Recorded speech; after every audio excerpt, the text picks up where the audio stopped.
Tukisalia tu kwa hayo, mkutano wa maafisa wakuu wa usalama kwenye hadhi ya juu ulifanyika huko Kitengela, kaunti ya Kajiado, kabla ya maandamano ya ukumbusho wa Gen Z yaliyopangiwa siku ya Alhamisi wiki hii.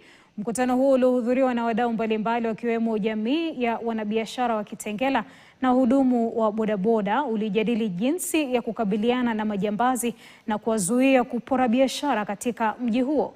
Akihutubia kongamano hilo, Naibu Kamishna wa eneo la Isinya Ruben Latemo aliwaonya wanaopanga kujinufaisha na hali hiyo kuwa wataingiliwa na nguvu za kisheria.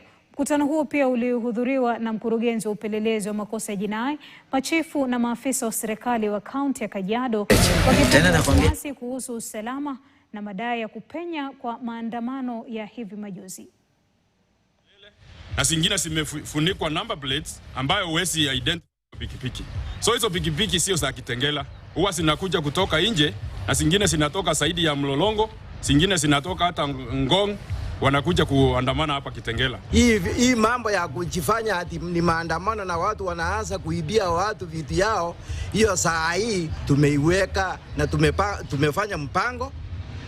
Kamera zitakuwa, ninaomba hao vijana wanatumiwa waachane na hiyo maneno kwa ajili watakuwa wameharibu maisha yao. On 25th sisi wote tuko pamoja kwa amani, lakini si kwa kuharibu.